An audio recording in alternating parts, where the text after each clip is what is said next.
বাংলাদেশের বাইরে পৃথিবীর বিভিন্ন প্রান্তে যে যেখান থেকে চ্যানেল আই দেখছেন, আপনাদের সকলকে সাদর আমন্ত্রণ তৃতীয় মাত্রা দেখবার জন্য। যে কেউ যদি আমাকে জিজ্ঞেস করে যে আমার প্রিয় মাছ কি, এক কথায় উত্তর, কোনো দ্বিধা ছাড়া, ইলিশ মাছ আমার খুব প্রিয়। বাংলাদেশের জাতীয় মাছ ইলিশ মাছ।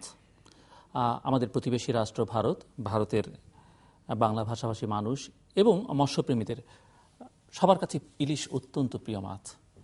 এবং ইলিশের দুর্দিন চলছে। ইংরেজিতে ইলিশকে আমরা সবাই জানি যে হিলসা বলা হয়। ইলিশ মাছের দুর্দিন চলছে। প্রায়শই আমরা এখানে ঝাটকা নিধন এর বিরুদ্ধে অভিযান চালাতে দেখি সরকারকে।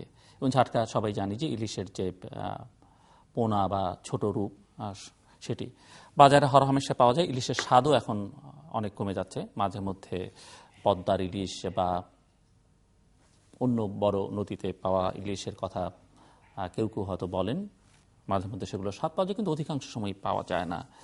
তবে ইলিশের এরকম একটি অবস্থা এসে দাঁড়িয়েছে বা বাংলাদেশের মৎস্য সম্পদের, যেখানে ইলিশ নিয়ে এখন গবেষণা চলছে।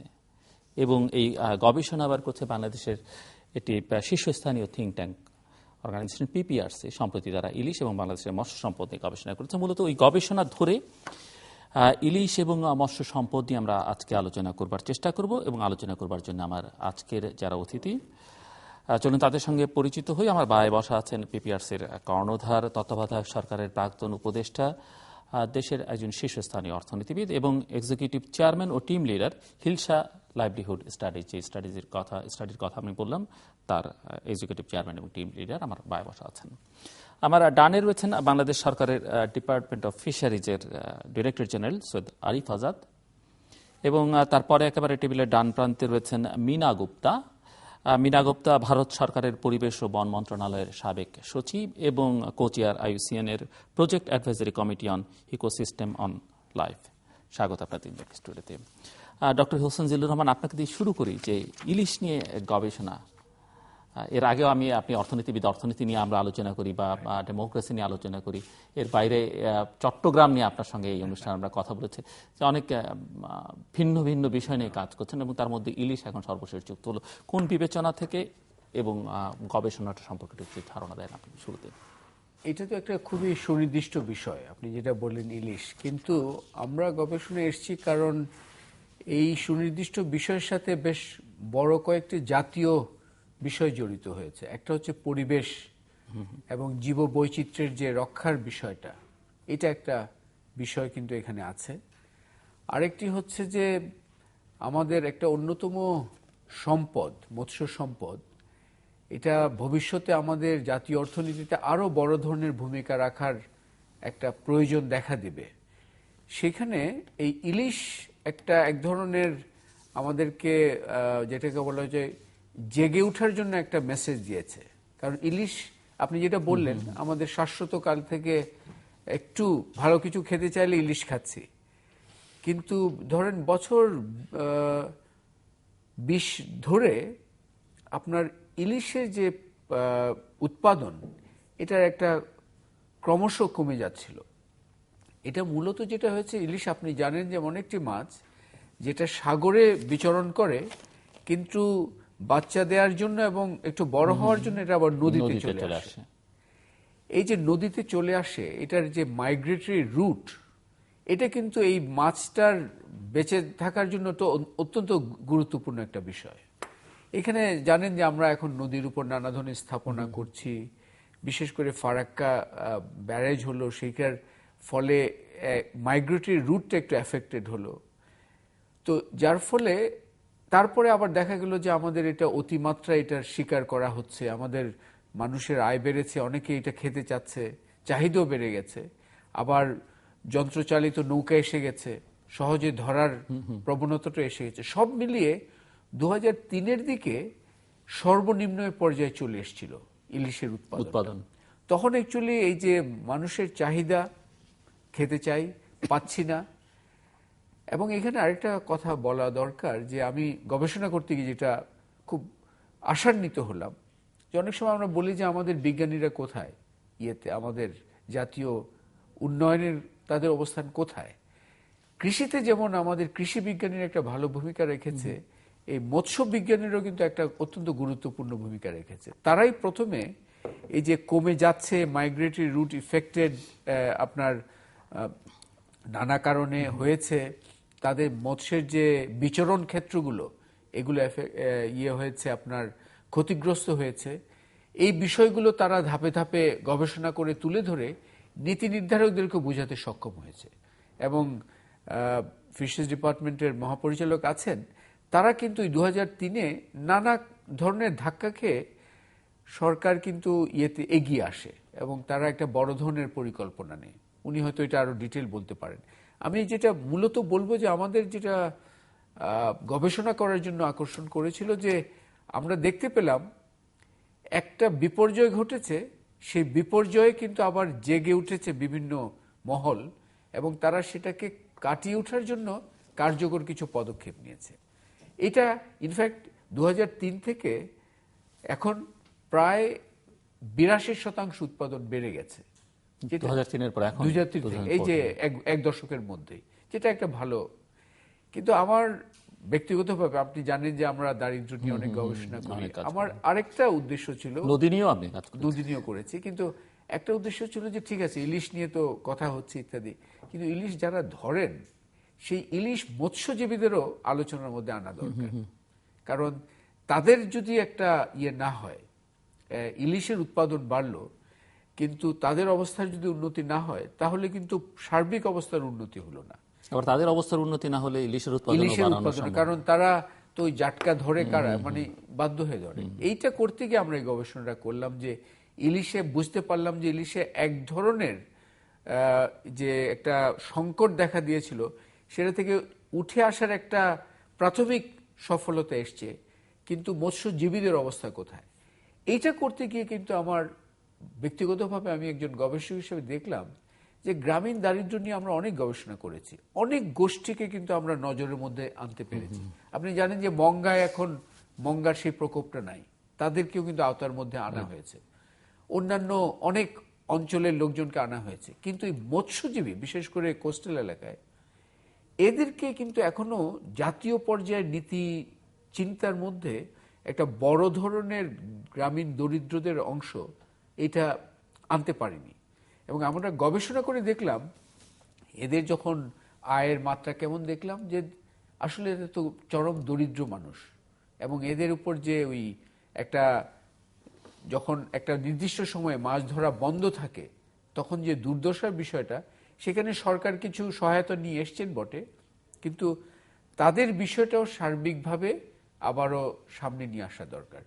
তো আপনি যে প্রশ্ন করেছেন কেন এই হঠাৎ করে ইলিশে, কেন হঠাৎ নয়, আমি দেখছি ধারাবাহিক, আমরা তো ইমার্জিং ইস্যু নিয়ে কাজ করি, যে জাতীয় পরিবর্তনে নানা বিষয় উঠছে, সেগুলোকে একটা, যেগুলো নতুন ইস্যু, এগুলোর উপর একটা নজর আনা দরকার।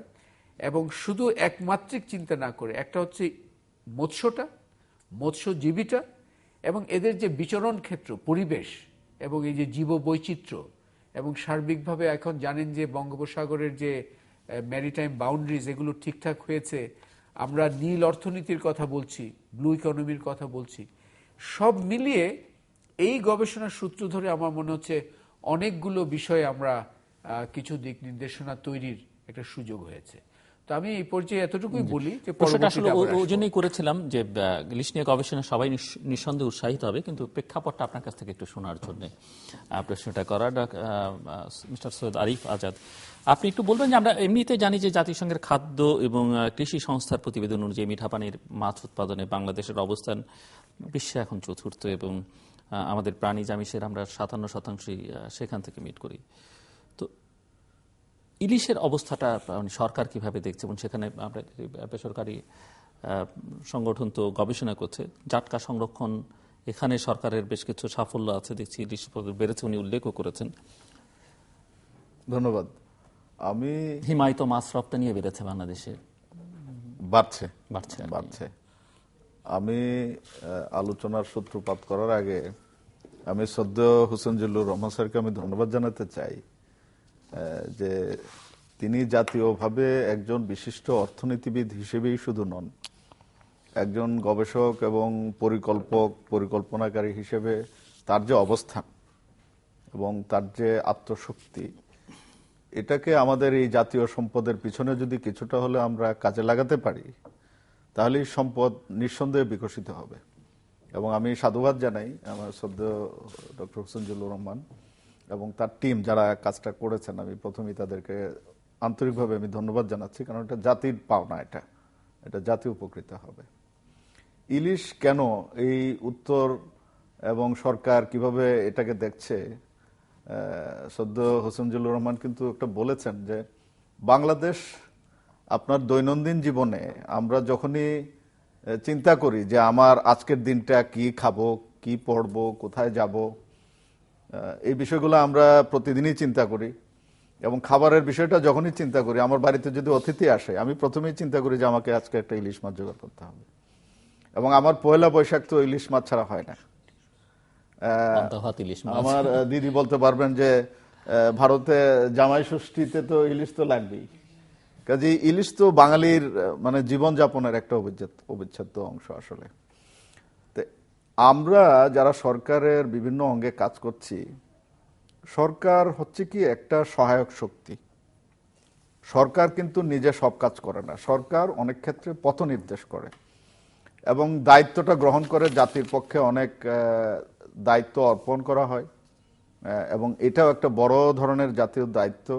আমাদের জাতীয় মাছ ইলিশ, আমরা বাচ্চাদের শিখাই স্কুলে আমাদের জাতীয় মাছ কি, ইলিশ। আমার জাতীয় পাখি দোয়েল, আমরা শিখাই, ছোটবেলা থেকে আমরা শিখাই। কাজে এই জাতীয় ঐতিহ্যকে কিভাবে বিকশিত করা যায় এবং সাস্টেন করা যায়। তবে এটি কিন্তু শেখানো হয় না, কেন ইলিশ, কেন দোয়েল, এটি কিন্তু খুব একটা কোনো বইতে সেই অর্থে নেই। কিন্তু সেই অর্থে নেই, সেই অর্থে নেই। আমার চোখে পড়েনি এখন পর্যন্ত যে কেন দোয়েল আমার, কেন দোয়েল আমার জাতীয় পাখি, কেন ইলিশ আমার জাতীয় মাছ, কেন উত্তরটা অবশ্যই থাকা উচিত। তো আমরা প্রথমে যেটা দেখেছি সেটা হচ্ছে যে 2003-এ আসলেই এটা একটা অবনমন ছিল উৎপাদনের। এবং আপনি যে কোনো পপুলেশনে আপনি যদি খেয়াল করেন, দেখবেন যে পপুলেশনটার বিভিন্ন এজ গ্রুপ যদি না পাওয়া যায়, আপনার প্রথমে হতে হবে তার বেবি, তারপরে সেটা জুভেনাইল পরে গ্রো আউট হবে, বড় হবে, আবার তার থেকে বাচ্চা হবে। এই হচ্ছে জীবনের চক্র।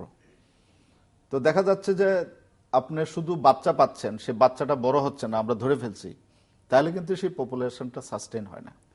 আবার যদি আপনি বড় মাছ পেলেন, বাচ্চা দেওয়ার সে সুযোগ পাচ্ছে না, আগেই তাকে খেয়ে ফেলা হচ্ছে, তাহলে কিন্তু সেই পপুলেশনে তার সেই এজ গ্রুপটা অ্যাড হবে না। এই গ্যাপগুলো কিন্তু ছিল। আমরা জাটকা কিছু রক্ষা করেছি কিন্তু মা রক্ষা করতে পারিনি, আবার হয়তো কিছু মা রক্ষা করেছি, জাটকা রক্ষা করতে পারিনি। এই পরিপূরকভাবে একটা আর একটার সাথে কাজ করেনি। এইটা যখন আমরা দেখলাম যে বিষয়টা সেভাবে অ্যাড্রেস করা হচ্ছে না, তখন আমরা চিন্তা করলাম যে এটা একটা আইনের আওতায় যদি না আনা যায়, কারণ শুধু শুধু কথা বলে অনেক সময় মানুষকে বোঝানো যায় না, এক সময় আইনের প্রয়োগ কিন্তু প্রয়োজন হয়ে পড়ে, আমাদের দৈনন্দিন বিভিন্ন কাজে প্রয়োজন হয়ে পড়ে। তো তখন আমরা চিন্তা করলাম যে ইলিশটা বছরের একটা সময় মাটা বাবা মাছটা যাতে ধরা না যায় এরকম একটা ব্যবস্থা করা দরকার। এবং সেজন্যে প্রথমত আমরা অক্টোবরে একটা ফিক্সড টাইমে আমরা ব্যান করে দিলাম যে এই সময় আর মা ইলিশ ধরা যাবে না। কিন্তু পরে আমরা 11 সালে আমরা দেখলাম যে আমরা যে সময়টা নির্ধারণ করেছিলাম সেই সময়টা আসলে সঠিক ছিল না। তার আগে এবং পরে আসলে মাছ প্রচুর পরিমাণে ডিম দিচ্ছে, এবং আমরা যে সময় বলছি যে ধরবা না, ওই সময় না ধরলেও সমস্যা হচ্ছে না, কারণ তার পরে এবং আগে যখন ধরা হচ্ছে তখন ডিমওয়ালা মাছ ধরে ফেলছে। তখন এটা নিয়ে প্রায় আমরা বিভিন্ন গবেষণা প্রতিষ্ঠান, আমাদের মৎস্য গবেষণা ইনস্টিটিউট, আমাদের তখনকার যে পার্লামেন্টারি স্ট্যান্ডিং কমিটির সভাপতি সাহেব ছিলেন, আমাদের মাননীয় মন্ত্রী ছিলেন, আমাদের স্টেক হোল্ডাররা যারা ছিলেন, সবার সাথে আমরা কথা বলি, জেলেদের সাথে আমরা কথা বলি। তারা সাজেশন দেয় যে আশ্বিন মাসে যে প্রথম চাঁদ ওঠে, ওই চাঁদের যে আপনার পূর্ণিমা, ওইটা হচ্ছে তার পিক ব্রিডিং টাইম। এই পূর্ণিমার সময়টা এবং পূর্ণিমার আগে এবং পরে এই কিছু সময় যদি আমরা নির্ধারণ করে দিই যে এখন মাছটা ধরা যাবে না, তাহলে এই মা মাছটাকে রক্ষা করা যাবে। তো 11 সালে আইনটা আমরা সংশোধন করে সুপারিশটা এসেছিল আসলে 21 দিন করার জন্য, 21 দিন বন্ধ রাখার জন্য। তখন আমরা চিন্তা করে দেখলাম যে 21 দিন যদি একটা জেলেকে আপনি মাছ ধরতে না দেন, তাহলে অপরিসীম চাপ কিন্তু তার জীবনের জীবিকার উপর আসে, কারণ সে কিন্তু হ্যান্ড টু মাউথ। সে আজকে 10টা মাছ ধরবে, এটার হিস্সা দিয়ে হয়তো সে একটা মাছের ভাগ পাবে, এটা নিয়ে চাল কিনবে, সে খাবে। তো আমরা তখন চিন্তা করলাম যে না, 21 দিনে আমরা না যাই, আমরা 15 দিনের সিদ্ধান্ত নিলাম যে পূর্ণিমার দিন, পূর্ণিমার আগের 5 দিন এবং পরে 10 দিন, এই 15 দিন আমরা ইলিশ মাছ ধরতে দেব না। এবং 2011 সালে প্রথমে আপনার এটা কম্প্রিহেন্সিভ অ্যাকশন প্ল্যান যেটাকে বলা হয়, সেটা কিন্তু আমরা শুরু করি। তখন বিভিন্ন বাহিনীকে এখানে সংযুক্ত করা হয়। এখানে coastguard, navy, RAB, police, BGB. কারণ বিজিবি হচ্ছে মাছ ধরা বন্ধ করা মানে আমরা বলেছি যে ইলিশ মাছ ধরাই যাবে না, পরিবহন করা যাবে না, বাজারজাত করা যাবে না। তো আপনি নদীতে বন্ধ করলেন, দেখা গেল যে যশোর দিয়ে পাচার হয়ে যাচ্ছে, সেটাও আমাকে বন্ধ করতে হবে। তো আমরা বিজিবিকেও ইনক্লুড করলাম। এবং এই প্রথমবারই কিন্তু ব্যাপক সাফল্য আসে এবং সারা বাংলাদেশে, আপনার ঢাকা শহরে আপনার হয়তো মনে আছে আমরা ভিজিলেন্স টিম করে ঘুরেছি, প্রায় নাই বলা যায়। তখন 11 দিন মাছ ঢাকা শহরে প্রায় ছিলই না, ইলিশ মাছ। তো সেটাই অভিযান শুরু হলো এবং আমরা লক্ষ্য করলাম ইলিশ মাছ কিন্তু ডিম কিন্তু সারা বছর দেয়। এটা কিন্তু এমন না যে আপনি 11 দিন ডিম দেবে আর সময় দিবেন না, তা না। এটা হচ্ছে তার পিক টাইম, এই সময় সে বেশি ডিম দেয়। কিন্তু পরে দেখেন আপনি 11 থেকে 14, 3 বছরে আমরা কিন্তু এই জিনিসটা প্রতিনিয়ত গবেষণায় রাখি এবং আমরা মনিটরিং করি। আমরা কিন্তু প্রতি বছরই একাধিকবার আমরা কনসালটেশন করি। আমরা দেখলাম যে না, 11 দিনেও হচ্ছে না। 11 দিন আমরা যেটা বললাম যে পূর্ণিমার আগের 5, পরের 10, এই সময়টাও সঠিক হচ্ছে না। কারণ 2টা পূর্ণিমা হয়, একটা পূর্ণিমা হয় আশ্বিনের প্রথম চাঁদে, আবার শেষের দিকে আর একটা পূর্ণিমা হয়। ওই পূর্ণিমা পর্যন্ত ডিমটা চলে যায়, ডিম দেওয়ার কার্যক্রমটা চলে যায়। এইবার আপনি খেয়াল করবেন, এইবার কিন্তু আমরা করেছি পূর্ণিমার দিন, পূর্ণিমার আগের 3 দিন, 5 দিনের জায়গায় আমরা এখন 3 দিন করেছি, আর শেষে 7 দিন। আমরা এটা কিন্তু অ্যাডাপ্ট করছি। আমরা পরিবেশ পরিস্থিতি বিবেচনা করে সরকার চেষ্টা করছে যে সময়সীমাটা কিভাবে নিয়ন্ত্রণ করা যায়। এটা হলো একটা দিক, আপনি মা মাছটা রক্ষা করছেন। এখন মা যে বাচ্চাগুলোকে দিল, যেটা আপনি বললেন একটু আগে, যে জাটকা যেটা সংজ্ঞা আমরা দিয়েছি সরকারের তরফ থেকে, যে 25 সেন্টিমিটার পর্যন্ত যে মাছের সাইজ, অর্থাৎ তার মাথার থেকে লেজ পর্যন্ত যদি 25 সেন্টিমিটার লম্বা হয় তাহলে সেটি জাটকা, এটা ধরা যাবে না। এখন এটা নিয়ে অনেক কিন্তু কনফিউশন আছে এবং আমি মনে করি যে এটাও একটু পরিষ্কার হওয়া দরকার। বাজারে অনেক জাটকার মতো মাছ পাওয়া যায় যেটা কিন্তু জাটকা না। আপনার সার্ডিন নামে একটা মাছ আছে, এটা কিন্তু দেখতে আপনার এই বাচ্চা ইলিশের মতো, কিন্তু অনেকে বাজারে গিয়ে বলে যে এটা ইলিশ, আসলে কিন্তু এটা ইলিশ না, এটা ভুল ধারণা আছে। তারপরে আপনার চন্দনা ইলিশ আছে, ইলিশের কিন্তু বিভিন্ন ভ্যারাইটি আছে। একটা ইলিশ আছে আমরা যেটাকে বলি চন্দনা ইলিশ, এটাও বাজারে পাওয়া যায়, কিন্তু ছোট সাইজ। এটা কিন্তু ধরা নিষেধ না, এটা কিন্তু আমরা বলি না যে এটা ধরা যাবে না। আমরা টেনোলোসা ইলিশ, বৈজ্ঞানিক নাম যে ইলিশ মাছটা, সেইটা আমরা বলেছি যে এটা ধরা যাবে না। এখন একটা হচ্ছে যে সরকারের আইনের প্রয়োগ, দ্বিতীয় হচ্ছে যে যারা এটার সাথে জড়িত তাদের অংশগ্রহণ। কারণ আইন প্রয়োগ করে তো আর একটা জাতিকে আপনি ঘরে ঘরে আইনের সুবাতাস পৌঁছে দিতে পারবেন না। আমরা সেকেন্ড কাজ যেটা করেছি, আপনি খেয়াল করবেন, প্রত্যেকটা বছরে আমরা যখন জাটকা রক্ষা অভিযান শুরু করি, একেবারে প্রত্যন্ত অঞ্চলে কিন্তু বিশাল আকারের জনসভার মতো হয়।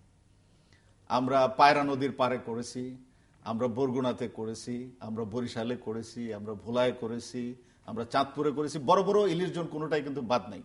এবং আমাদের মাননীয় মন্ত্রী সেখানে যান, এখানে হাজার হাজার লোকের কিন্তু সমাবেশ হয় এবং তারা একেবারে নিরন্তর কিন্তু তাদের সাপোর্টটা কিন্তু প্রোভাইড করে যে না, আমরা জাটকা ধরবো না এবং আমরা মা ইলিশ ধরবো না, কিন্তু আমাকে বাঁচতে দিতে হবে, যেটা শ্রদ্ধেয় হোসেন জিল্লুর রহমান বললেন। আমি খাবো কি? এই জন্য সরকার দেখেন, এটা আমাদের সরকারের তো আসলে অসীম ক্ষমতা নাই, অসীম সম্পদ নাই। মাননীয় প্রধানমন্ত্রী শেখ হাসিনা যখন গত মেয়াদে ক্ষমতা নেন, তার আগে 10 কেজি করে সহায়তা ছিল। উনি কিন্তু এটাকে প্রথমে 30 কেজি করেছিলেন এবং এই গত বছর থেকে আমরা এটা 40 কেজি করেছি পার ফ্যামিলি। এবং আপনি যদি সহায়তাটা একটু তুলনা করেন, এটা বলা দরকার এই কারণে যে সরকারের কিন্তু অবদান আছে, সরকার কিন্তু চেষ্টা করছে। আপনার 2009 সালের আগে 7 বছরের যদি আপনি হিস্ট্রি দেখেন, 6,900 টন সহায়তা ছিল এই জেলেদের জন্য। এটা কিছুই না, এটা একটা মানে 5 লাখ 7 লাখ লোকের জন্য আপনি 6,900 মেট্রিক টন সহায়তা দিচ্ছেন। কিন্তু গত 6 বছরের ফিগার যদি আপনি দেখেন বছরারি 1,23,000 টন সহায়তা কিন্তু গত 6 বছরে গিয়েছে। এবং আমাদের শ্রদ্ধেয় হোসেন জিল্লুর রহমান একটা স্টাডি করেছেন, আমরা বিকল্প কিছু সহায়তা তাদেরকে দেওয়ার চেষ্টা করেছি, সেলাই মেশিন, আপনার বিভিন্ন ছোট ছোট ভ্যান, তারপরে আপনার ছাগল, গাভীও দিয়েছি, বিভিন্ন ধরনের সহায়তা। কিন্তু এগুলা তাদের স্যুট করেনি। কারণ হচ্ছে যে তারা জন্মগতভাবে পেশাগতভাবে তারা মাছের সাথে এতটাই অভ্যস্ত যে মাছ ছাড়া অন্য কিছু যদি তার জীবন জীবিকার জন্য দেন এটা সে মেনে নিতে পারে না। এবং দেখা যায় সেলাই মেশিন দিলে সে বিক্রি করে দিছে, আপনি তাকে একটা রিক্সা দিলেন, রিক্সা বিক্রি করে দিছে, আলটিমেটলি তার কাছে সেটা থাকছে না। সেই জন্য অল্টারনেটিভ ইনকাম জেনারেশনের যে সহায়তাটা আমরা দিয়েছি, বাস্তবতায় সেটা অনেক ক্ষেত্রেই সাস্টেন করে নাই। আমি আবার আপনার কাছে পরে আসবো, ওনাদের কথা একটু শুনে নিই। মীনা গুপ্তা, আপনাকে আবারও স্বাগত বাংলাদেশে এবং তৃতীয় মাত্রায়। ইলিশ মাছ পছন্দ আপনার? হ্যাঁ, খুব পছন্দ। সব বাঙালিদেরই, ওয়েস্ট বেঙ্গল, পশ্চিমবঙ্গেও খুব পছন্দ। সেখানে ইলিশের কি অবস্থা? ভালো না, ইনফ্যাক্ট আমরা যে একটু আকার ইঙ্গিত উনি বলবার চেষ্টা করেছেন কিছু ইলিশ বাংলাদেশ থেকে ওখানে চলে যায়। মার্কেটে তো নিশ্চয়ই যায়, কিন্তু ইলিগালি যায় কিনা জানি না। ইলিশ আমি যে জন্য এখানে এসেছি, একটা আমাদের, আপনি হয়তো শুনে থাকবেন, IUCN, international union for conservation of nature, ওরা একটা প্রজেক্ট করেছে গত 5 বছর ধরে, 5 বছর প্রায় হতে চললো, যেটার নাম ইকোসিস্টেমস ফর লাইফ, E4L। আর সেই প্রজেক্টে চেষ্টা, মেন অবজেক্টিভ ছিল যে আমরা এই গঙ্গা, মেঘনা, ব্রহ্মপুত্র বেসিনে যে ইকোসিস্টেমটা আছে সে তার উপরে যেসব বিভিন্ন জিনিস, lot of things dependent on it, সেই ইকোসিস্টেমসে আমরা চেষ্টা করব দুটো দেশের ভেতরে, দুটো দেশকে নিয়ে কাজ করা, সো দ্যাট আমরা ইনফরমেশনও এক্সচেঞ্জ করতে পারি, আমরা শিখতেও পারি। আর এই ইলিশের আর জয়েন্ট রিসার্চ হয়েছে অনেকগুলো সাবজেক্ট নিয়ে। বাংলাদেশ ভারত, হ্যাঁ, সরি, বাংলাদেশ ভারত এই প্রজেক্টেই হয়েছে। আর একটা যেটা সাবজেক্টটা নেওয়া হয়েছে সেটা হচ্ছে ইলিশ, কারণ ইলিশ বাংলাদেশের জাতীয় মাছ, আর ইলিশ ইন্ডিয়াতেও খুব পপুলার, কিন্তু মেনলি পশ্চিমবঙ্গে আর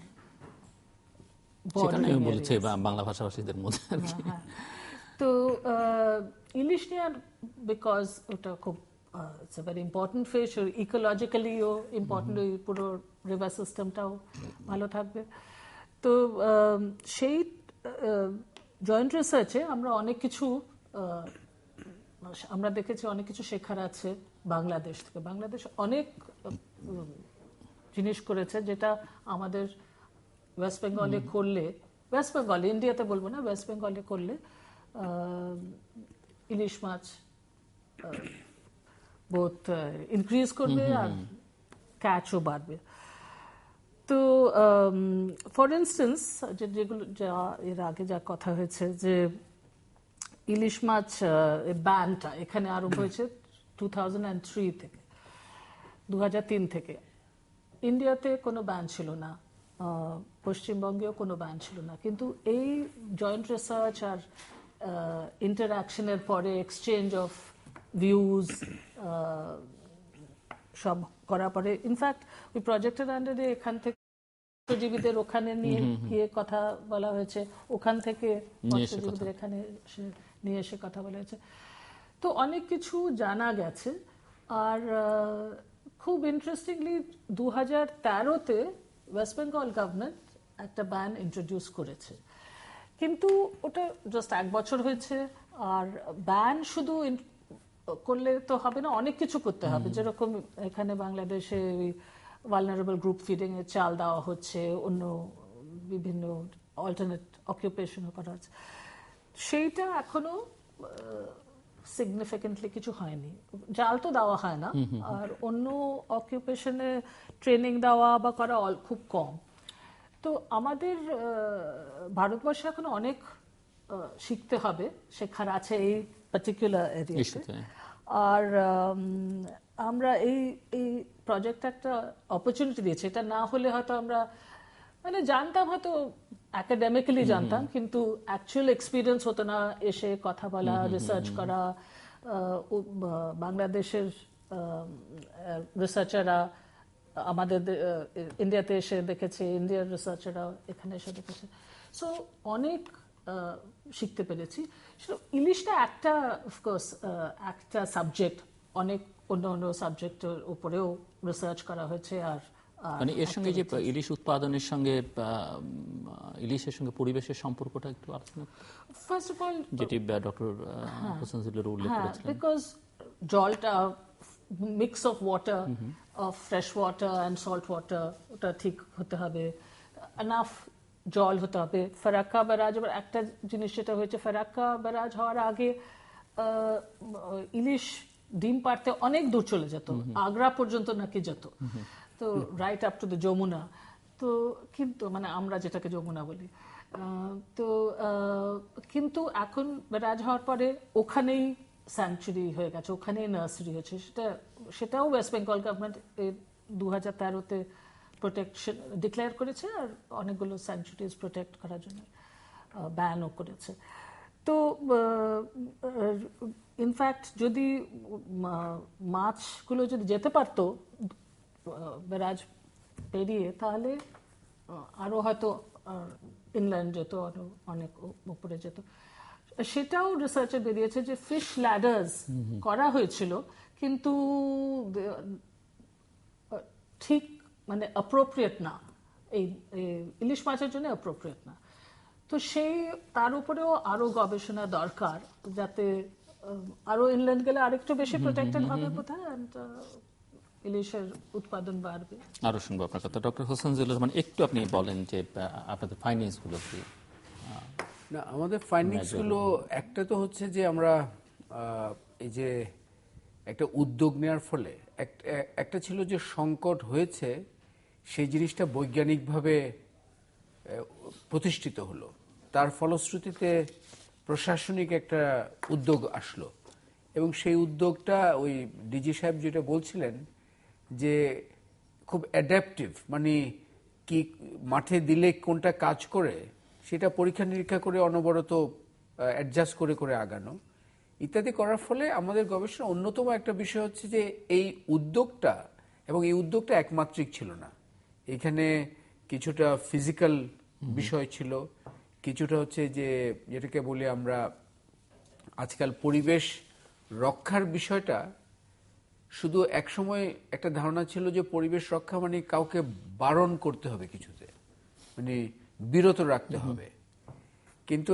এখন যে ধারণাটা এসছে যেটাকে বলা যায় যে উৎসাহের মাধ্যমে পরিবেশ রক্ষা করা, মানে ইনসেন্টিভ বেসড কনজারভেশন, মানে আমি শুধু পুলিশি কার্যক্রম দিয়ে নয়, তার সাথে এনফোর্সমেন্টও হবে, কিন্তু একটা প্রণোদনাও দিতে হবে যারা এটাতে এফেক্টেড, তারা যেন ইনফ্যাক্ট নতুন যে শব্দটা এখানে এসছে সেটা হচ্ছে কো ম্যানেজমেন্ট, মানে ভুক্তভোগীরা বা যারা হয়তো জাটকা ধরছে তারাই জাটকা সংরক্ষণের জন্য এগিয়ে আসবে, তাদেরকে এমন ধরনের প্রণোদনা দেওয়া আর কি।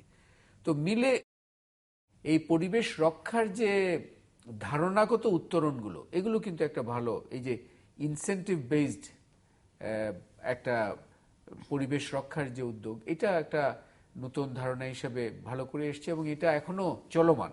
ডিজি সাহেব যেটা বললেন এটা শেষ হয়ে যায় না, এটা চলমান, এটাতে আরো অনেক কিছু পরীক্ষা নিরীক্ষার প্রয়োজন দেখা দেবে।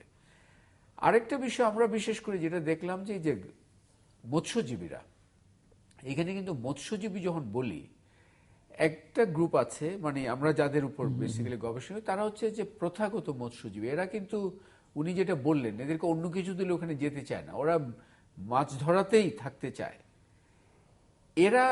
এদের উপরে আমাদের ফোকাস আনা উচিত। কিন্তু এখন ওই রাজনৈতিক মৎস্যজীবীদের উপর, রাজনৈতিক মৎস্যজীবী একটা নতুন ক্যাটেগরি বেরিয়েছে বাংলাদেশে, এটা বিভিন্ন পর্যায়ে দেখা যায়, খুব বৃহৎ বড় বড় নেতারা এখন বাংলাদেশের মৎস্যজীবী।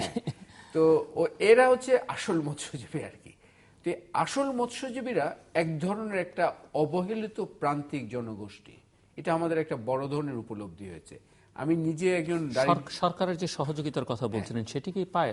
আমি না, যত জানি সেটা পায়। আমি সামান্য সেটা তো পেয়েছে, এবং সেখানে অবশ্যই হয়তো 40 কেজি জায়গায় 5 কেজি হয়তো পেল না, অথবা 100 জনের মধ্যে হয়তো 20 জন যারা পাওয়ার কথা তারা পেল না, এই ধরনের কাছে কিন্তু পাচ্ছে, মানে একটা বড় ধরনের পাচ্ছে। যদিও এখানে অনেক কিছু উন্নত করার সুযোগ রয়ে গেছে, কিন্তু 40 এদের একটা অন্যতম বিষয় হচ্ছে 40 কেজি চাল পেলাম আমি, কিন্তু শুধু চাল খেয়ে কি আমি থাকি? আমার তো অন্য অনেক কিছু আছে। তো এইখানে অ্যাকচুয়ালি এই মৎস্যজীবী গোষ্ঠীকে আরো সহায়তার বিষয়টা আরো একটু বড় করে চিন্তার প্রয়োজন আছে, শুধু কিন্তু এই ইলিশ সংরক্ষণের দৃষ্টিকোণ থেকে নয়।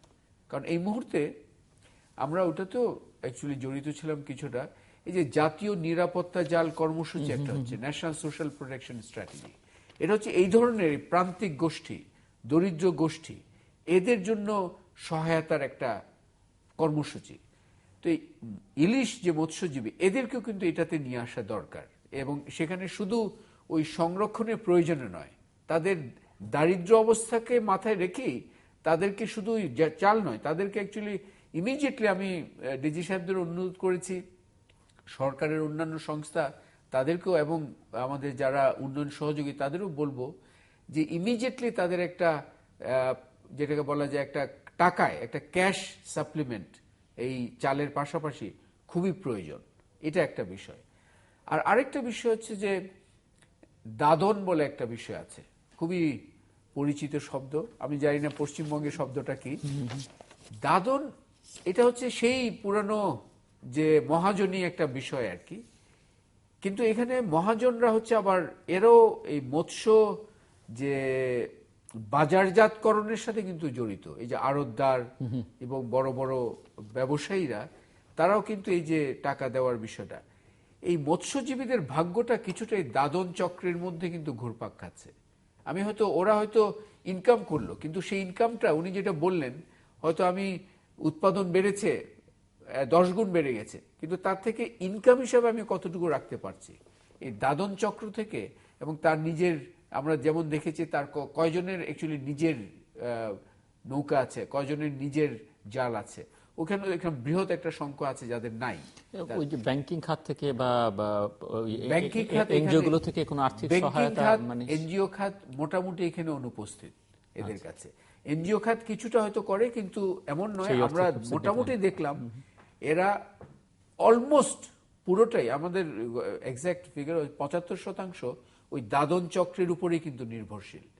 এবং এখানে এরা যায়নি, ব্যাংকিং খাত তো যায়নি, ইভেন এনজিওরা কেন এখানে যায়নি, এটা একটা জিনিস দেখার বিষয়। এখানে বড় ধরনের আমার মনে হচ্ছে এগিয়ে আসার বিষয় আছে। আরেকটা বিষয় আমাদের গ্রামীণ দারিদ্র্যের বিষয়টা আমি একটু বেশি করে বলছি এই জন্য যে আমাদের ওদের সামাজিক সূচকগুলো দেখলাম, এবং শিক্ষার হার ওই পরিবারগুলোতে কম, স্বাস্থ্যের সূচকগুলো তুলনামূলকভাবে আরেকটু খারাপ। এবং এই বিষয়গুলি যে আমাদের যেটা মানব সম্পদ উন্নয়নের যে বিষয়টা, এখানে কিছুটা অবহেলিত। তো এখানে যথেষ্ট নজর দেওয়ার বিষয় আছে।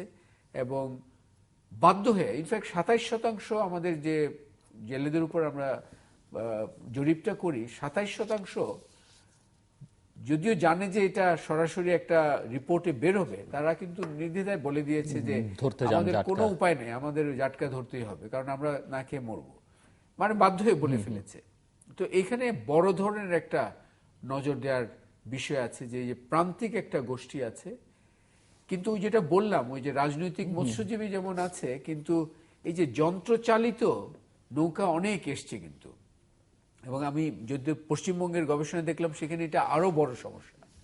কিন্তু আমরা কিন্তু পুরোটা আলোচনাটা 2 পর্যায়ে করা দরকার। একটা হচ্ছে নদীতে মাছ ধরা হয়, কিন্তু সাগরেও মাছ ধরা হয়। ইনফ্যাক্ট মেরিন ক্যাচ যেটা সাগরে যেটা ধরা হয়, পুরো উৎপাদনের একটা প্রায় 60% ওখান থেকে আসে, অ্যাকচুয়ালি সাগর থেকে, মানে যেটা ধরা হয় সাগরের যা কর্মকাণ্ড চলছে ওটার উপর নজরদারি তুলনামূলকভাবে কম, কারণ আমাদের সে মনিটরিং নাই, আমাদের জাহাজ নাই, ইত্যাদি নাই। এবং ওখানে এই যে আপনার নজরদারির জন্য যে ব্যত্যয়গুলো ঘটতে পারে, এই যে ব্যান পিরিয়ডে অনেক সময় দেখা যাচ্ছে যে বরফ নিয়ে ওরা জাস্ট বসে আছে বাইরে, অ্যাকচুয়ালি ধরে ফেলছে, কিন্তু ঢুকছে না, কারণ নদীতে ঢুকছে না, কারণ ধরা পড়বে, সেজন্য কিছুটা ওনারা বাড়াচ্ছেন। তো মেরিন ক্যাচের উপর একটা বড় ধরনের, আমার গবেষক হিসাবে সার্বিক দেখলাম যে দুইটা খাত আছে। একটা হচ্ছে যে একটা অবহেলিত প্রান্তিক গ্রামীণ দরিদ্র গোষ্ঠী আছে, তাদেরকে বৃহত্তর একটা আলোচনার মধ্যে আনা দরকার। শুধু মৎস্য ডিপার্টমেন্ট নয়, এই যে দুর্যোগ ব্যবস্থাপনা মন্ত্রণালয়, তাদের আনা দরকার। এই যে জাতীয় নিরাপত্তা জাল কর্মসূচির কথা বলছি, তার আওতায় আনা দরকার। এটা একটা দিক। আরেকটি হচ্ছে যে এই যে জীব বৈচিত্র্য এবং আমাদের মৎস্য সম্পদ, বিশেষ করে নীল অর্থনীতি আসছে, এই যে মেরিটাইম বাউন্ডারিজ গুলো কিছুটা আইনি একটা সমাধান হয়েছে। এইখানে আপনার ওই ভারতীয় যে প্রফেসর অমলেশ চৌধুরী, উনি অত্যন্ত অভিজ্ঞ একজন গবেষক এবং শিক্ষক। উনি যেটা বললেন যে আসলে যে বাংলাদেশ এবং ভারতের যে কন্টিনেন্টাল শেলফ, মানে পানির নিচে যে সাগরের মধ্যে চলে গেছে যে ভূখণ্ডটা, এটা কিন্তু বিশ্বের অন্যতম বৃহৎ একটা জায়গা, যেখানে হচ্ছে মাছের বিচরণ ক্ষেত্র। তো এই বিষয়গুলো আমাদের একটা বৃহত্তর আকারে দেখার বিষয় আছে। আমি আমাদের সেমিনারে এটাও আমরা সাজেস্ট করেছিলাম যে ইলিশ তো আমরা খাচ্ছি, চাহিদা কিন্তু বিশ্ব আছে, এবং কেন আমরা চিন্তা করব না যে আজকে যেমন অভিজাত, বিদেশে লন্ডনের রেস্টুরেন্টে গিয়ে আমি অভিজাত খাওয়া খেতে চাই, তখন স্যালমন অর্ডার দিই বা টুনার কিছু একটা অর্ডার দিই। ভবিষ্যতে কেন পদ্মার ইলিশ বিশ্বের অন্যতম অভিজাত রেস্টুরেন্টের অন্যতম অভিজাত ডিশ হিসেবে আত্মপ্রকাশ করবে না কেন?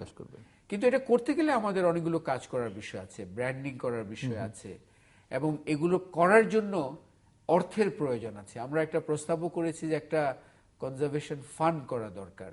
উনি ডিজি সাহেব কিছুটা উদ্যোগও নিয়েছেন, কিন্তু এখানে নানা ধরনের, আমাদের এই মুহূর্তে একটা রপ্তানির উপর একটা ব্যান আছে, এটাও তো সাময়িকই একটা বিষয়, কিন্তু রপ্তানিকারকদের সাথে কথা বলেছি, তারাও বলছে দরকার হলে তারা রপ্তানির উপর 1% ট্যাক্সও দিতে প্রস্তুত আছে এই ধরনের ফান্ড তৈরির। নানাভাবে জিনিসটা বিচরণ। আমি শেষ একটা কথা বলে এখন শেষ করব, সে হচ্ছে যে এখানে একটা প্রাকৃতিক যে বিষয়টা, যে এই যে বিচরণ ক্ষেত্র, উনি বললেন না যে ফারাক্কা ব্যারাজের আগে আগ্রায় চলে যেত। আগ্রা কোথায়, মানে কত দূরে অ্যাকচুয়ালি আগ্রায়, সেখানেও চলে যেত ইলিশ। এখন যেটা হচ্ছে যে নানা কারণে জনসংখ্যা বাড়ছে, আমাদের নদীগুলোর উপর নানা ধরনের স্থাপনা, হিউম্যান ইন্টারভেনশন, এগুলো অনেকগুলো হচ্ছে। এগুলো করার সময় কিন্তু এই যে জীববৈচিত্র্য রক্ষার বিষয়টা খুবই জরুরি যে আমরা এটা নিয়ে চিন্তার মধ্যে রাখি। ফারাক্কা ব্যারাজ যেমন এক ধরনের এই বাধা সৃষ্টি করেছে, এবং এই যে ইনঅ্যাপ্রোপ্রিয়েট ফিশ ল্যাডার ইত্যাদি ওগুলো মাথায় না রাখার ফলে হয়তো বিদেশি কনসালটেন্ট একটা এসে একটা সাজেশন দিয়ে গেছে, হয়নি। আমাদের এখানেও পদ্মা সেতু তো হতে যাচ্ছে ইত্যাদি। এগুলো করার সময় কিন্তু আমাদেরকে সতর্ক থাকার বিষয় আছে, এবং আরো হয়তো হবে অন্যান্য জায়গায়, যে এই সব জীববৈচিত্র্য রক্ষার জন্য বিচরণ ক্ষেত্রগুলো এবং আমাদের স্থাপনার সাথে একটা ভালো সমন্বয় করতে হবে, কিন্তু ওই চিন্তাগুলো মাথায় রাখা জরুরি। মিস্টার সৈয়দ আরিফ আজাদ। হ্যাঁ, ধন্যবাদ। আমি সদ্য ডক্টর হোসেন জিল্লুর রহমানের একটা কথা থেকে আমার মনে হয় শুরু করা দরকার। এই যে আপনি সার্ভিসটা, মানুষের একটা সার্ভিস তো নিচ্ছেন, আপনি যে লোকগুলা আপনাকে সহায়তা করতেছে, ইলিশ ধরবো না, জাটকা ধরবো না, এটা তো এক ধরনের সার্ভিস। আবার অন্য দিক দিয়ে বললে যে আমি তাকে মাছ দিচ্ছি, পরিবেশ তাকে মাছ দিচ্ছে, এটাও একটা সার্ভিস। এখন এই লোকগুলাকে প্রণোদনা কিছু আসলে দিতে হবে। প্রণোদনা না দিলে আপনি এই দরিদ্র মানুষগুলোকে আপনি ধরে রাখতে পারবেন না, এই কর্মসূচিতে একাত্ম করতে পারবেন না। এবং আমি একমত যে এখানে অনেক কিছু কিছু লিকেজ আছে। আপনার যার পাওয়ার কথা শতভাগ সে পাচ্ছে না। আমরা একটা উদ্যোগ নিয়েছি, এটা আপনার মাধ্যমে এবং চ্যানেলের মাধ্যমে আমার মনে হয় জাতিকে জানানো দরকার। প্রথমে আমার দায়িত্ব হচ্ছে যে কে জেলে, এটা আইডেন্টিফাই করা দরকার। এটা যতদিন আমি না করতে পারছি, আমি কিন্তু নিশ্চিদ্র এই বিতরণ ব্যবস্থাটা আমি করতে পারবো না। তো আমরা কিন্তু একটা কার্ড করার উদ্যোগ নিয়েছি, এটা জাতীয় আইডি কার্ড করা হচ্ছে আপনার, এটা মৎস্যজীবীদের জন্য, এবং এটা ছবি সহ আপনার। মৎস্যজীবী বলতে মানে যারা জেলে, জেলে এবং এখানে একটা আপনি মানে শুনলে হয়তো খুশি হবেন যে জেলের যে আমরা সংজ্ঞা দিয়েছি যে যার জাল আছে, নৌকা আছে, মাছ ধরে সে জেলে। আপনার রাজনীতি করে শুধু বক্তৃতা দিয়ে জেলে হলে কিন্তু হবে না, এটা সংজ্ঞায় কিন্তু পড়বে না, আমরা কিন্তু এটা পাতিয়ে দিচ্ছি।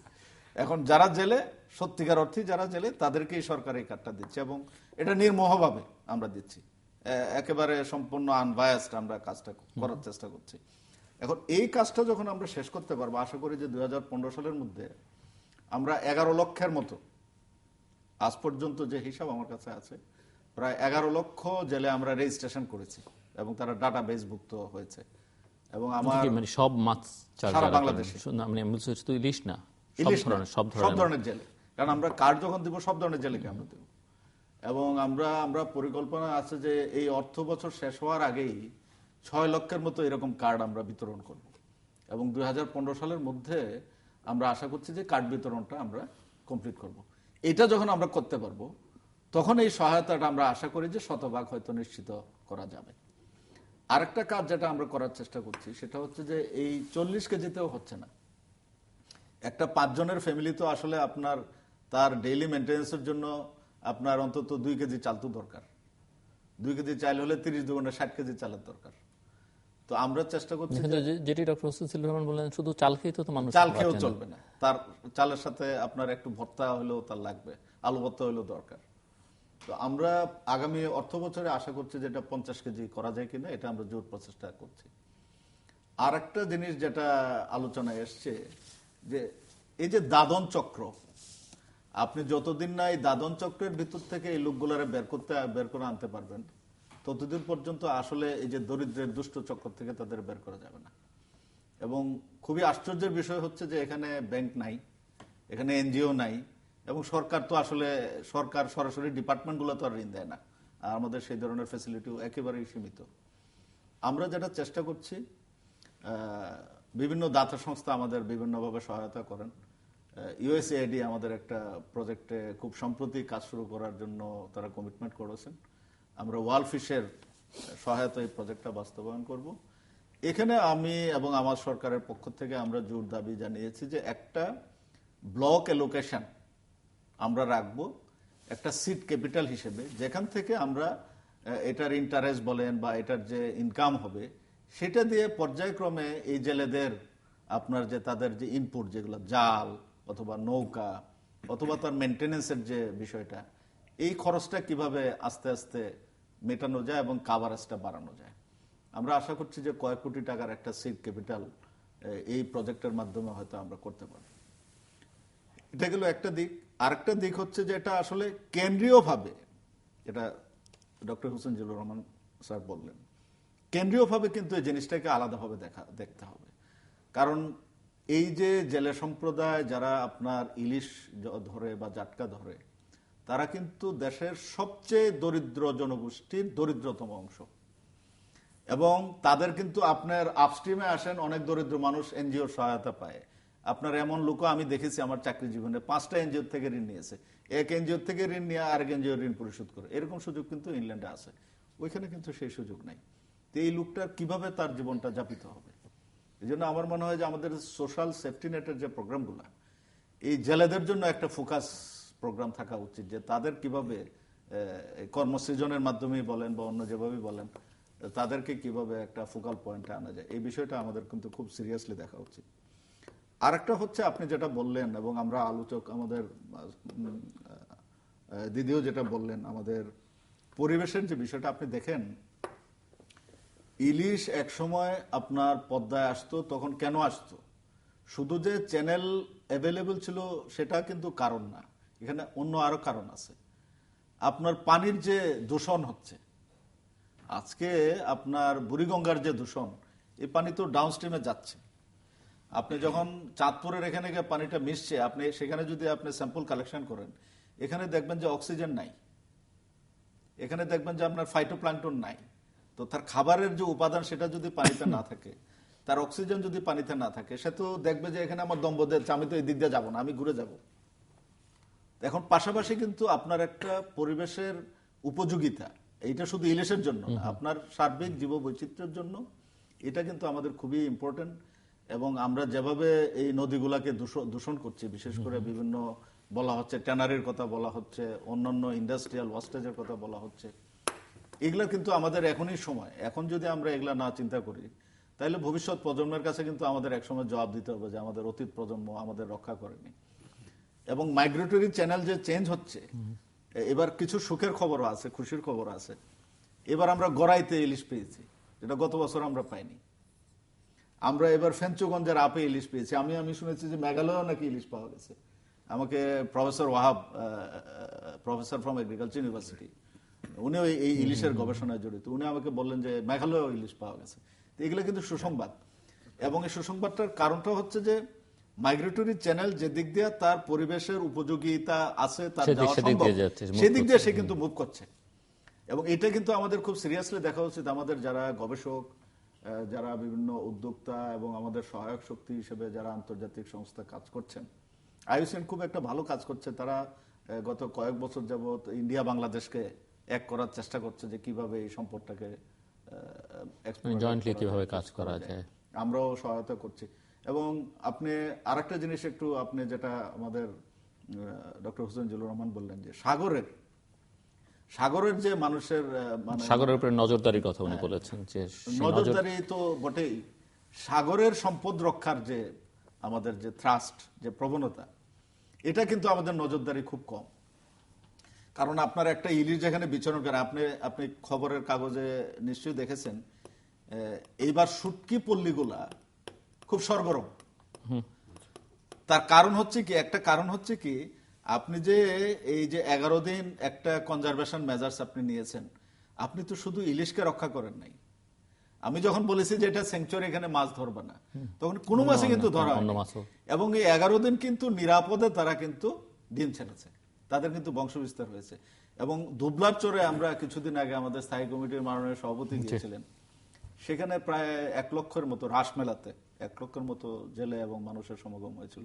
তারা কিন্তু বলছে যে এখন মাছ পাওয়া যাচ্ছে, দুবলার চরে শুটকি পল্লীও সরগরম হয়েছে।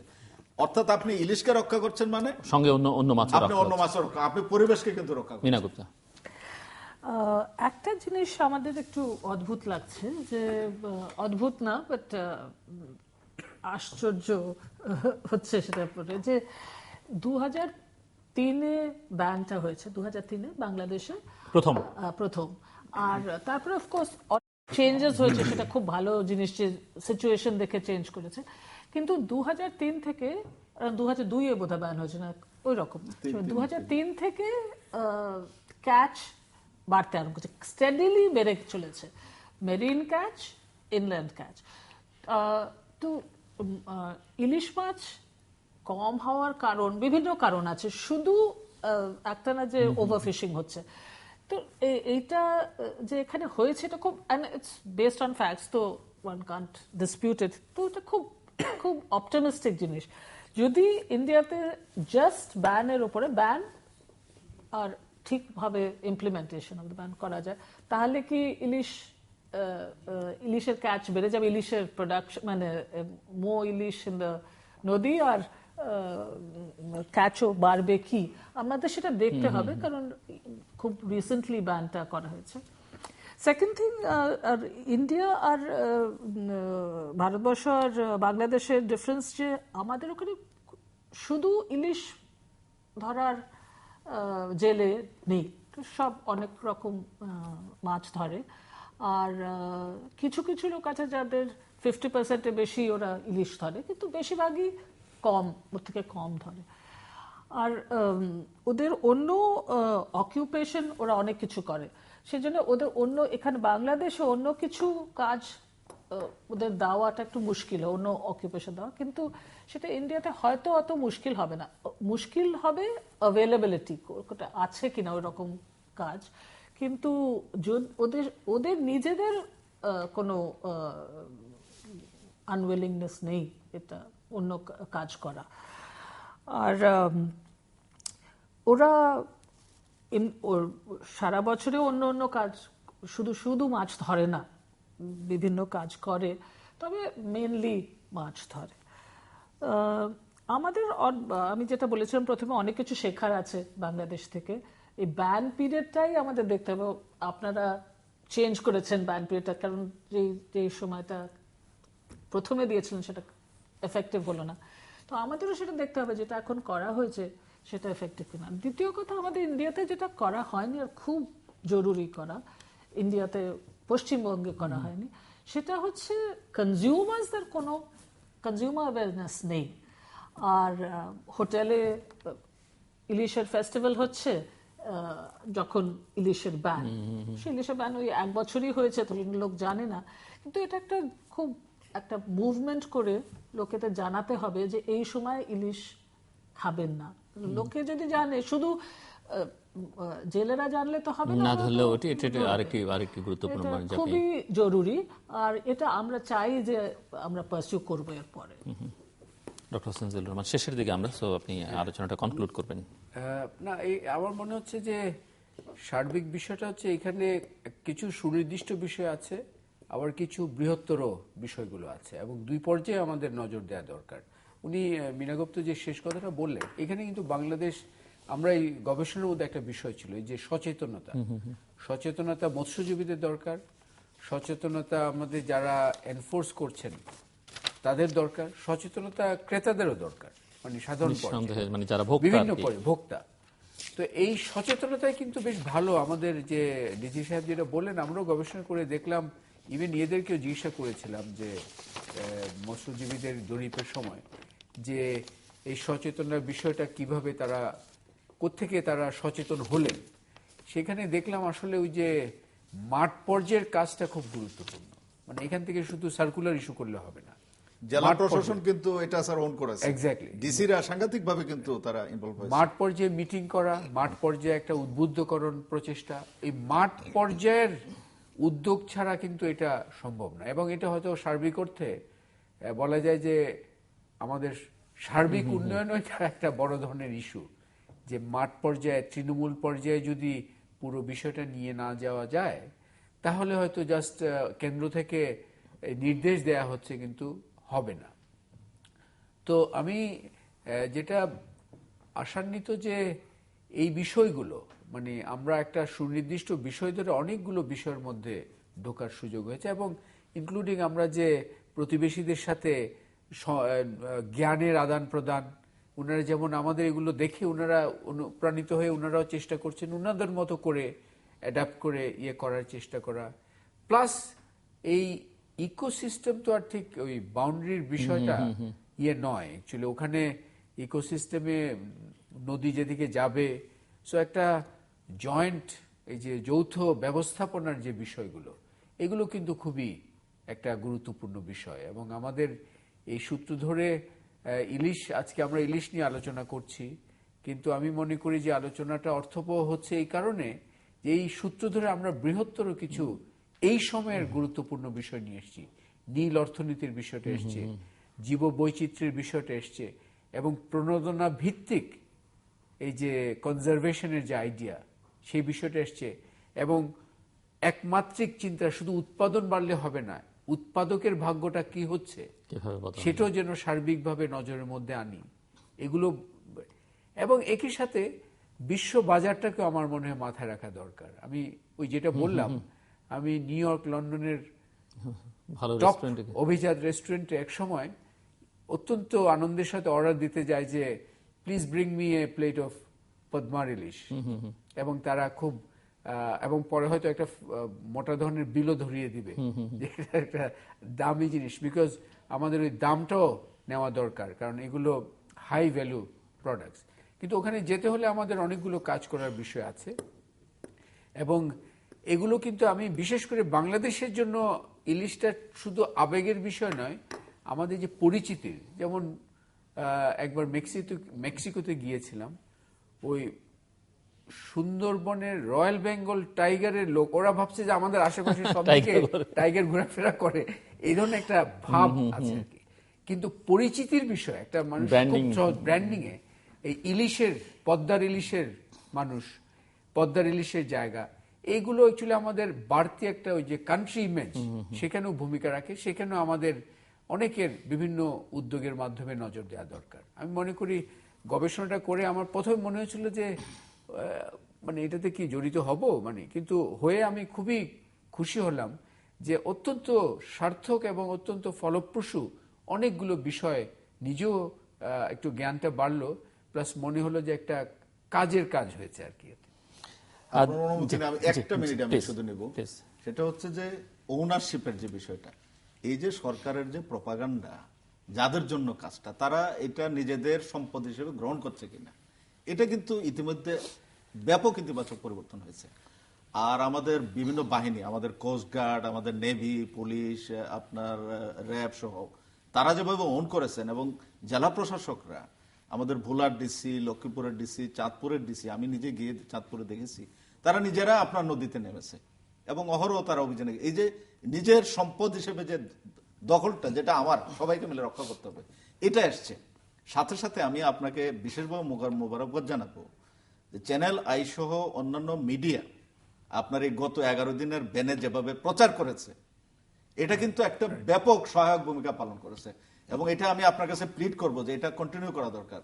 কারণ জনগণকে ব্যাপকভাবে জানানোর জন্য এই যে মানে ভালো ভালো চ্যানেল যারা, মানে আমরা মনে করি যে আমরা সবাই দেখি এই ধরনের চ্যানেল যেগুলো আছে, তাদের কিন্তু অংশগ্রহণ একটু বাড়াতে হবে। যতই আপনি বাড়াবেন, জনসচেতনতা বাড়বে এবং এই সম্পদ রক্ষা হবে।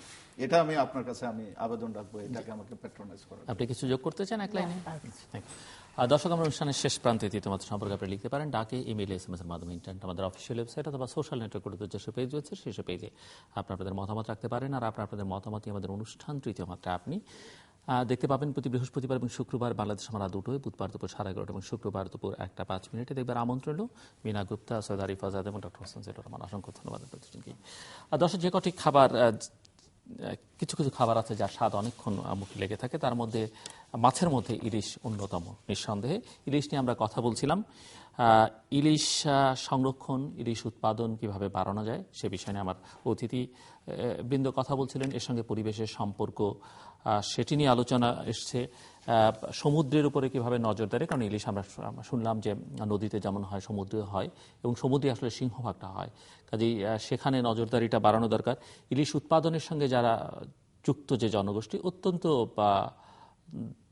দরিদ্র, হতদরিদ্র জনগোষ্ঠী বলা যেতে পারে। এবং আমরা এটিও শুনলাম পিপিআরসির গবেষণা থেকে যেটি বেরিয়ে এসেছে, সেখানে আমরা এখানে কৃষি ব্যাংক আছে বা কৃষকদের নানাভাবে সহায়তা দেওয়া হয়, মৎস্যজীবীদের নানাভাবে সহায়তা দেয়, কিন্তু এই জেলে সম্প্রদায় যারা ইলিশ উৎপাদনের সঙ্গে জড়িত, ইলিশ ধরার সঙ্গে যুক্ত, তাদেরকে সেই অর্থে তাদের কাছে কোনো ব্যাংক পৌঁছায়নি কোনো বা উন্নয়ন সহযোগী সংগঠন বা এনজিও যারা সারা বাংলাদেশ জুড়ে কাজ করছে এবং পৃথিবীতে অনেক সুখ্যাতিও কুড়িয়েছে। কাজে এই জায়গাগুলোতে নজরদারি দেওয়া দরকার, মনোযোগ দেওয়া দরকার, এবং সেই সঙ্গে বাংলাদেশের ইমেজ বিল্ডিংয়ের জন্য ইলিশকে ব্র্যান্ডিং করা যেতে পারে। স্বপ্নের কথা জানিয়েছেন ডক্টর হোসেন জিল্লুর রহমান, পৃথিবীর বড় বড় শহরে গিয়ে, বড় বড় অভিজাত রেস্টুরেন্টে গিয়ে যেন এটি অভিজাত খাবার হিসেবে ইলিশ পাওয়া যায়, এবং তার জন্য বাংলাদেশ যথেষ্ট পরিমাণে আয়ও করতে পারে। এবং এই জায়গাটাতে প্রতিবেশী ভারতের সঙ্গে যৌথভাবে এই গবেষণা কার্যক্রম, ইলিশের উৎপাদন সংরক্ষণে কিভাবে পারস্পরিক সহায়তা দেওয়া যেতে পারে, সেটি নিয়ে কার্যক্রম যেটি চলছে সেটি আরও বিস্তৃত হতে পারে। দর্শক, আমাদের সঙ্গে থাকবার জন্য অসংখ্য ধন্যবাদ। এবং যে কথাটি না বললেই নয়, আলোচনা এসেছে যে কেবল উৎপাদন বা ধরার ক্ষেত্রে নিয়ন্ত্রণ আরোপ করলে না, বিশেষ করে ধরার ক্ষেত্রে যেটি ব্যান করা হয়, খাওয়ার ক্ষেত্রেও একটা সময় হয়তো নিষেধাজ্ঞা আরোপ করা যেতে পারে, যে সময় আমরা কেউ ইলিশ খাবো না। ইলিশ, ভালো ইলিশ খাওয়ার স্বার্থে, আরও বেশি ইলিশ খাওয়ার স্বার্থে যেন এরকম একটা উদ্যোগ সরকারের দিক থেকে হতে পারে। দর্শক, আমাদের সঙ্গে থাকবার জন্য অসংখ্য ধন্যবাদ। আপনাদের সবার জন্য শুভকামনা।